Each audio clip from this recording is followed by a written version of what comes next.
Hey, how's it going, YouTube? In today's tutorial, I'm going to be showing you how to tie up a white beadhead nymph, size 18 hook, straight shank. You can tie them in a curved shank hook. It's personal preference pretty much, but the reason why I am showing you guys this fly is because during these winter months when the trout are not very active, they're a little more docile, you kind of need to throw something at them that's a bit more enticing, something that's going to catch their eye. That's why I like the white beadhead nymph, and I use white eye stubbing for the color just to give it a little bit more flash. Let's see, you only need a few materials. It's a pretty simple fly. It's a little more tedious than the flies I've tied in some of my other videos, but still nothing to really worry about. Pretty much what you're going to need is you're going to need a brass bead. You're going to need your hook. Like I said, I'm tying this one in size 18. You're going to need some white eye stubbing, some white hackle, and some copper wire, extra small for this one, and then your white ultra thread, or whatever brand you choose to use. I just happen to like ultra thread quite a bit. So anyway, let's get right to it. So just go ahead and start your thread behind the bead like normal.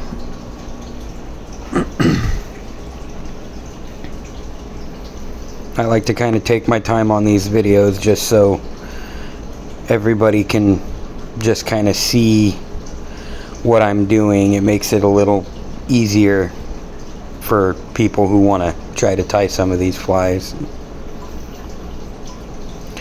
But stop just before the bend of the hook.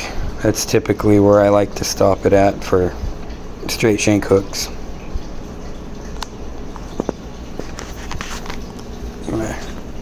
Now this is the white hackle. This is my tail material here.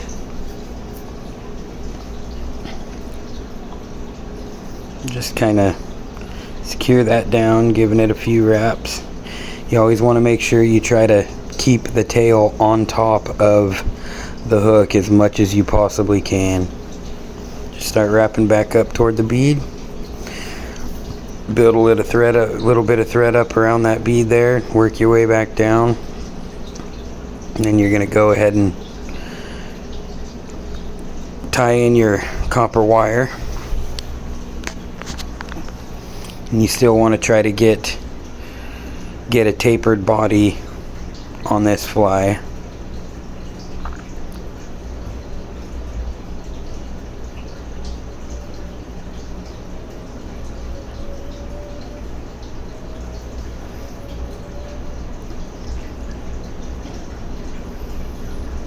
Start building up around the bead.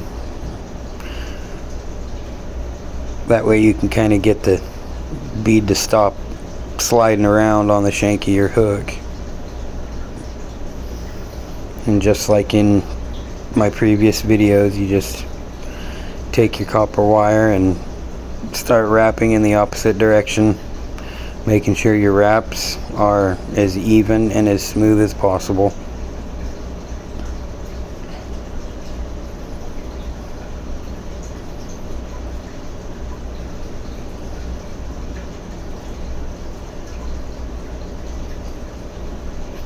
Looks like my tail is a little long there. I can clip that off. I'll do that after the tutorial. And just secure your wire, giving it a few tight little wraps, and you can spin it off of there.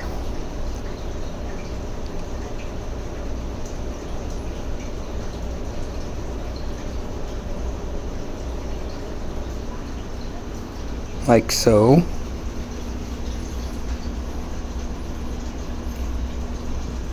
And like I said, these can work well in the colder months if they're not hitting on your typical zebra midge or Griffith's gnat. This just gives it a little more flash. a little more visibility for those fish to see. Now this ice dubbing, you only need a little tiny pinch, and you make sure when you wrap it onto your thread that you're only wrapping it one way. You always want to make sure you're only wrapping it one way, because if you end up going back the other direction, it's just going to unravel. Normally I like to use a little bit of dubbing wax, but for this specific ice dubbing I've got, it's not really necessary. It tends to bind to the thread pretty easily. And just start wrapping, building up that collar.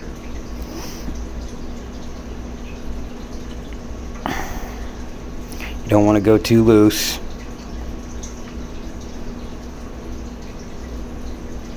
Right back up behind the bead. Throw a couple whip finishes. About 4 wraps, 3 or 4.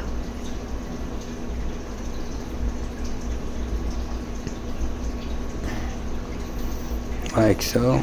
Cut your line, and then you can do a little bit of trimming on your dubbing, like if you've got some little squirrelies or anything like that, just kind of snip some of those off.